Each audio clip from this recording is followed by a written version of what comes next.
Good morning everyone, welcome back to my YouTube channel. Hello student, आप सबको I think मेरा video पसंद आ रहा है। आप लोग का प्यार देख के मुझे लग रहा है कि हाँ, मैं शायद आप लोगों के लिए बेटर पढ़ा पा रही हूँ। तो आप सबसे यही रिक्वेस्ट है, जो मेरी फिज़िक्स की टॉपिक चल रही है, जो कि मैंने कल से स्टार्ट किया है, वो थोड़ी टफ हो सकती है। तो उसके लिए आप लोग को बहुत ध्यान से पढ़ाई करना होगा। टाइम टू टाइम उस चीज़ पे स्टडी करेंगे तभी आपको बेटर रिज़ल्ट मिलेगा। एग्ज़ाम के डेट अगर आप लोगों के आ चुके हैं तो कमेंट बॉक्स में उसे ज़रूर डालिएगा, ताकि जब आप हमें डेट बता देंगे तो उसके अकॉर्डिंग जो शॉर्ट वीडियो है, जिसमें मैं आपको शॉर्ट टाइप से बताऊंगी क्वेश्चन आंसर करवाने के लिए, या फिर जो इम्पोर्टेंट टॉपिक होंगे उसको मैं डिफ़ाइन करूंगी, तो उसके अकॉर्डिंग बेसिस तौर पे मैं उसको स्टार्ट कर दूंगी। आप लोग अगर एग्ज़ाम का डेट आया है तो मेंशन ज़रूर कीजिएगा, ठीक है।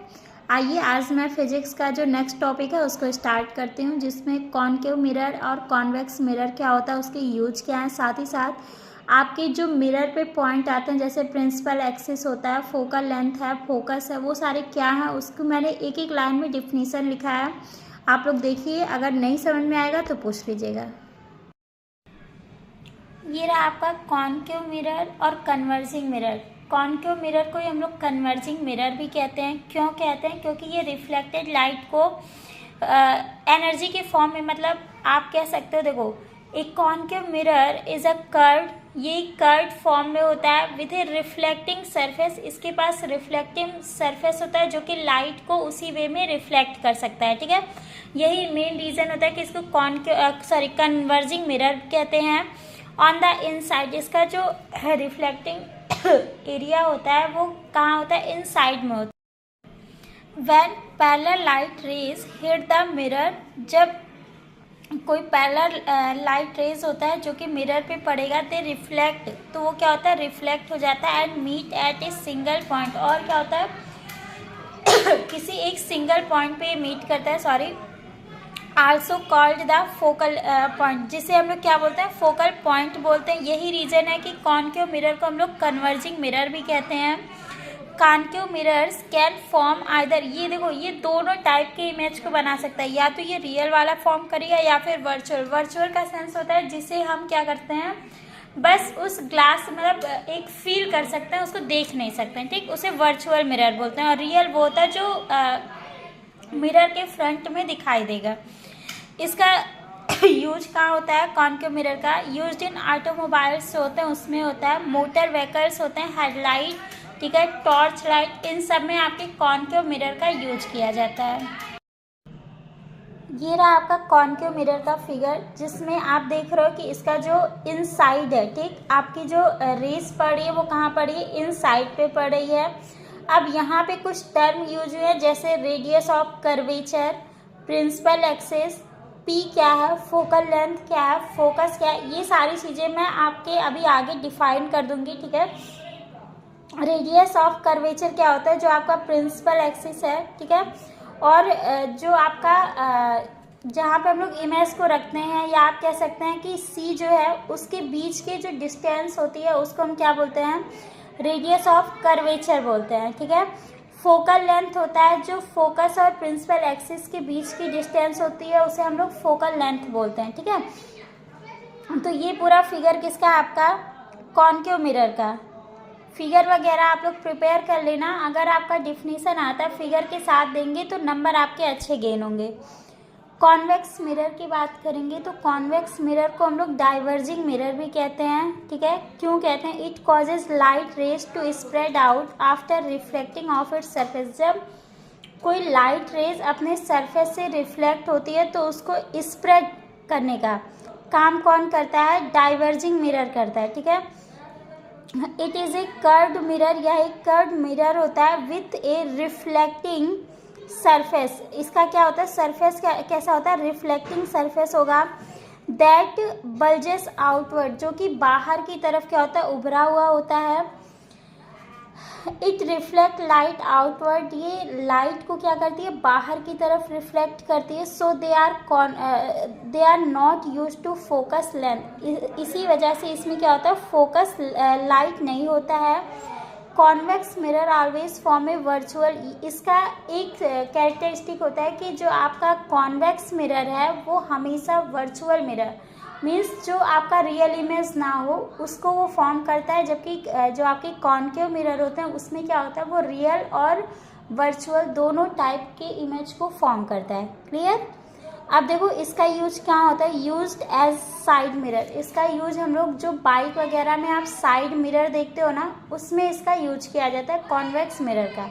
क्लियर। अब इसका भी फिगर है सेम वैसे ही है, बस इसका ये उभरा हुआ भाग क्या है, लाइट को रिफ्लेक्ट कर रहा है। ठीक है। क्लियर। कॉन्वेक्स कॉन्केव में आपको पता चल गया क्यों, क्योंकि उनमें जो कॉन्केव होता है उसका इनसाइड पार्ट होता है लाइट को रिफ्लेक्ट करता है, और जो कॉन्वेक्स होता है उसका आउट पार्ट जो होता है वो रिफ्लेक्ट करेगा। ठीक है, उभरा हुआ जिसे बोलते हैं।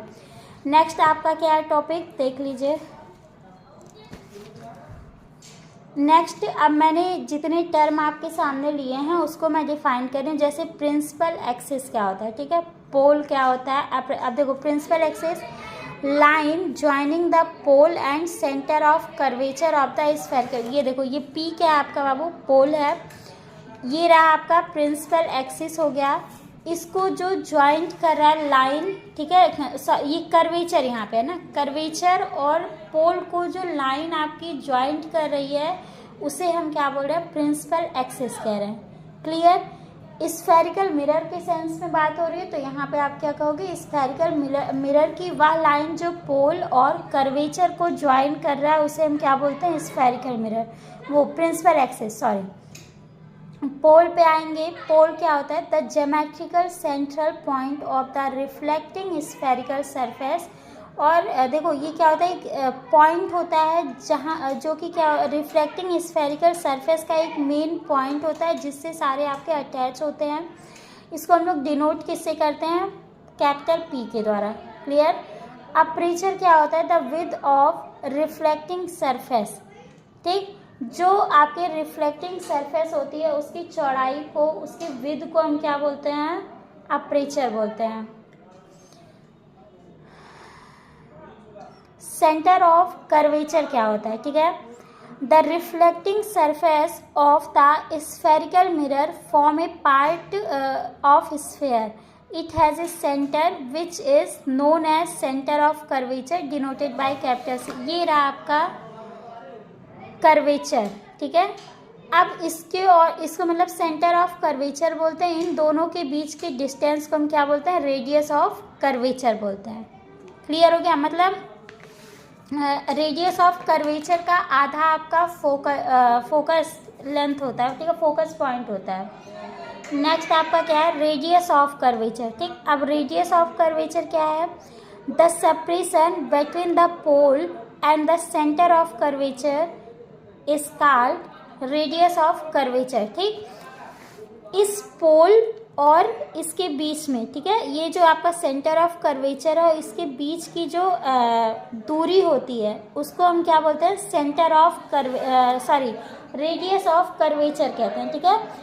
P C equal to R, आप कह सकते हो ना, इन दोनों के बीच की दूरी को ले रहे हैं तो radius of curvature capital R equal to क्या हो जाएगा, P C, P into C. Clear. Focus point, ये मैं जितना आपको डिफाइन कर रही हूँ उतने को मैं फिगर के थ्रू आपको बता दे रही हूँ, तो आई होप सो कि आपको कन्फ्यूजन नहीं रहेगा। ठीक है। फोकस पॉइंट पे आएंगे, the point on the principal axis where are parallel rays meet after reflection. ठीक, ये आपके किसी भी मतलब कॉन्वेक्स की बात करो या कॉन्केव की बात करो तो ये फोकस पॉइंट एक ऐसा पॉइंट होता है जहाँ पर रिफ्लेक्शन के बाद सभी रेज आपस में मिलते हैं। क्लियर। ये आपका क्या हो गया, फोकस। रिफ्लेक्शन के बाद सभी रेज जिस पॉइंट पे मिलते हैं उसे हम फोकस पॉइंट बोलते हैं। नेक्स्ट में आप आएंगे तो फोकल लेंथ है, ठीक है, इसको कैपिटल एफ से डिनोट करते हैं, आप सबको पता होगा। अब आपका नेक्स्ट पे आप जाओगे तो आपका क्या है, फोकल लेंथ। फोकल लेंथ की बात करोगे तो the length between the pole and focus point, मतलब मैंने आपको पहले बताया इसके और इसके बीच की जो डिस्टेंस होगी उसे हम क्या बोलेंगे, फोकल लेंथ बोलेंगे। क्लियर। नेक्स्ट सबसे लास्ट टॉपिक क्या है, relationship between focal length and radius of curvature. मतलब फोकल लेंथ और रेडियस ऑफ कर्वेचर के बीच की जो रिलेशन है उसको आपको बताना है। तो फोकल लेंथ हमेशा रेडियस ऑफ कर्वेचर का आधा होता है, F = R/2 हो जाएगा। क्लियर? कोई कन्फ्यूजन किसी को? नोट्स के लिए अगर आप स्क्रीनशॉट लेना चाहते हैं तो ले लीजिए।